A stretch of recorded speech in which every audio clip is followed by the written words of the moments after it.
Nouvelle semaine, nouvelle ville, prendre le temps de s'installer, ne pas être de passage. Vous le savez, chaque semaine, RMC s'installe chez vous et pose ses bagages. Votre rendez-vous chaque matin en sortant du journal de 7h. Et cette semaine, nos reporters Martin Bourdin et Florian Chevalet ont posé leurs valises à Calais. La proximité de la ville avec les côtes anglaises en fait un lieu de passage pour des centaines de migrants.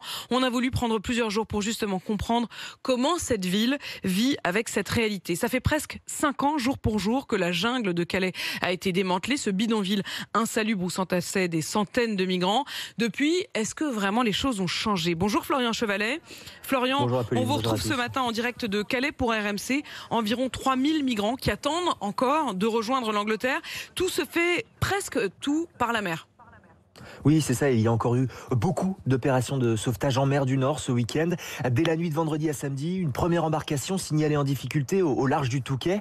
À peine quelques minutes plus tard, un autre bateau repéré dans les eaux. En tout, 33 personnes, dont 6 femmes et un nourrisson, ont été secourues ces derniers jours et prises en charge par les secours au port de Boulogne. Alors pour essayer de comprendre ce que vivent ces personnes lorsqu'elles se trouvent au large sur ces embarcations de fortune, on s'est rendu dans un camp en périphérie de Calais et on a rencontré Rebelle.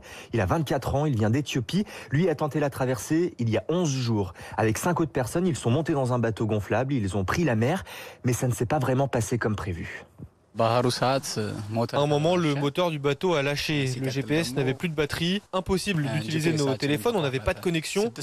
On est resté 6 heures dans l'eau. À ce moment-là, j'ai prié. C'est un pêcheur qui nous a vus et a appelé les secours. Ils nous ont ramenés sur terre, puis à l'hôpital. Mon rêve, c'est toujours d'aller en Angleterre. Quand le temps sera bon, je vais retenter la traversée. Ce qu'il faut comprendre, c'est que c'est des traversées ou des tentatives de traversées, mais il y en a de plus en plus. Il y en a eu 9000 l'année dernière. Cette année, on a déjà passé la barre des 20 000. Pourquoi ils sont si nombreux? Écoutez, Jacob, il a 23 ans. Lui aussi vient d'Éthiopie. Parce que la Grande-Bretagne, c'est pas loin. Il y a moins de surveillance aussi par le bateau.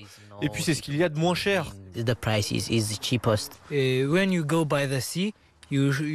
Quand tu traverses par la mer, tu dois donner entre 2300 et 2600 euros. Si tu veux traverser en camion, c'est beaucoup plus, au moins 3500 ou 4500 euros. Florian Chevalet, vous êtes toujours avec nous justement en direct de Calais. Que font les autorités pour éviter ces drames en mer? Alors écoutez, Apolline, la question elle devient diplomatique entre l'Angleterre qui demande à la France de mieux sécuriser sa frontière et la France qui veut une aide financière de la part de l'Angleterre. En attendant, les secours en mer font ce qu'ils peuvent pour éviter les drames, mais la situation inquiète beaucoup, croyez-moi. Certains week-ends de beau temps, c'est jusqu'à 300 personnes qui sont sauvées des eaux. C'était le cas il y a 10 jours par exemple. La préfecture explique tout simplement que ces moyens humains et matériels ne sont pas extensibles à l'infini et qu'elle arrive aujourd'hui à la limite de ses capacités. Merci Florian Chevalet, vous êtes en direct de Calais, donc avec Martin Bourdin toute la semaine pour RMC, suite de notre série de reportages à Calais demain, juste après le journal de 7h. Il est 7h11 sur RMC.